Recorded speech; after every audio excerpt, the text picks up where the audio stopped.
So hello you guys, I'm back again with another tasty treat, banana bread. Okay, let's get started. This is a real simple recipe and I just have some bananas. I have one banana that I cut up and there's really no size. You just want to cut them up to where you can really have them not too big, not too small.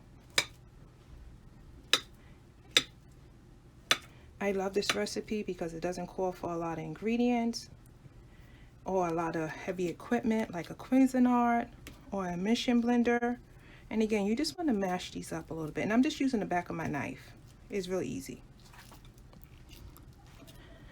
And you don't want it real fine. You don't have to have it like baby food really. You just want to break it up a little bit.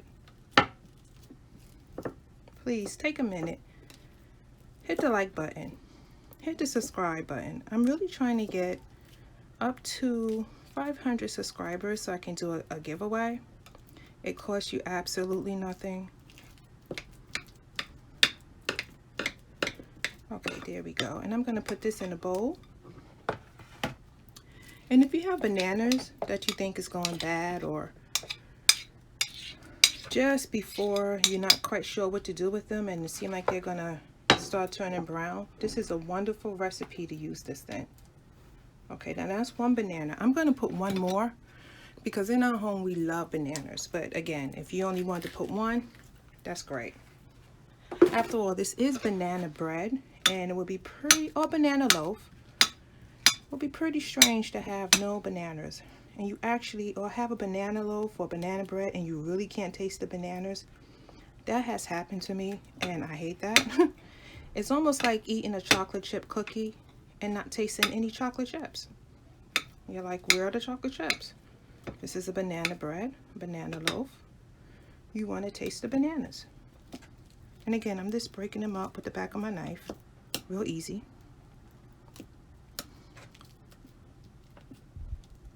Okay. And again, they're in like bite-sized pieces. They're not quite like baby food. I'm going to put that into the bowl. And I'm going to set it aside. I have my spoon, so let me break that up a little bit. And to that, I'm going to add 1 cup of self-rising flour. And the reason why you want to use self-rising flour is because it already has baking soda and baking powder. If you use all-purpose, you will have to add baking soda and baking powder. So here we go. 1 cup of self-rising flour. And again, this is a very easy recipe. The ingredients are very simple. You probably found it at your local market. I'm using cinnamon. Can you see that? Yes, ground cinnamon. And I'm going to put in I'm going to start off with 1 tablespoon.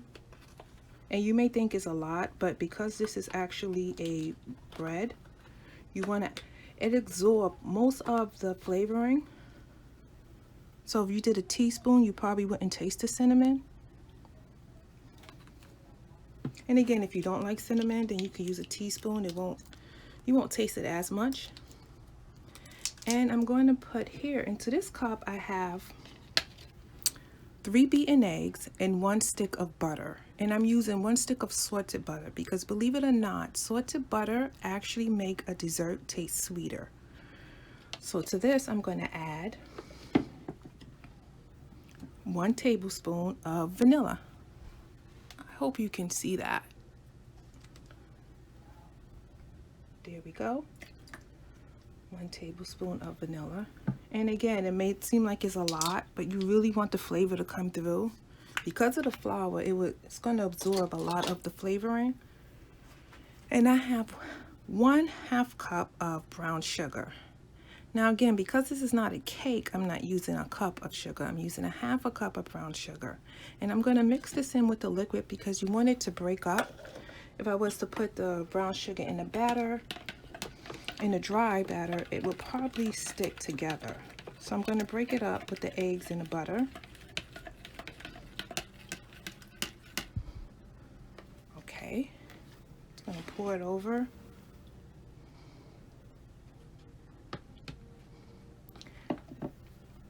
Now I'm also going to add, for liquid, And I'm going to start off with 8 ounces of milk. And I'm going to use the same cup.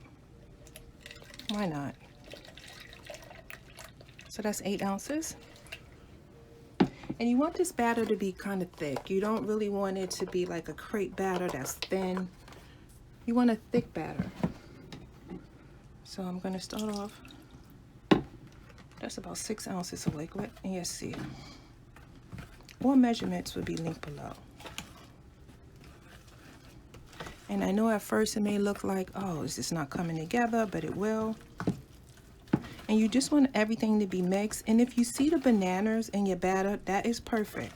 And that's exactly what you want to see, actually. You want to see the bananas because, again, you want to taste it in your bread. And I'm going to add the rest of the milk. That's 8 ounces. There we go. And I'm going to keep stirring just to make sure it's absorbed. All the flour is melted, and it is. Okay, I'm going to set this aside.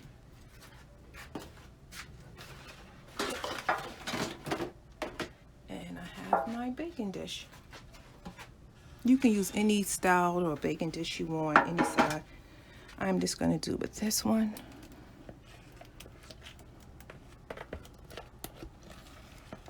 There we go, yeah, it all fits in, and this is a 9 by 9. But you can use any shape, actually. Any shape of baking pan you want. But this is a 9 by 9. Okay. So we have our wonderful banana bread or loaf. I'm going to put this in the oven at 350. And it bakes pretty fast in my oven. So after 30 minutes, I would say give it a try and stick a fork in the middle to see if it's done. But after 30 to 40 minutes, it should be done at 350. Okay, let's get this in the oven. Okay, so there we go. Our wonderful banana bread or loaf. And this is a delicious treat to have on the table after a meal. Or you can have it in the morning with your tea or with your coffee. Again, take a minute. Hit the like button. It costs you absolutely nothing, but it really helps the channel. Hit the subscribe button. I'm trying to get to 500 subscribers, and when I do, I'm going to do a giveaway of 3 Amazon cards and 3 Visa gift cards. Until next time, enjoy. I'm going to do a slice. I think I'm going to cut a slice for you to see. It is delicious. It was supposed to be a slice, but it's actually bigger than a slice. There we go. Oh, that is delicious.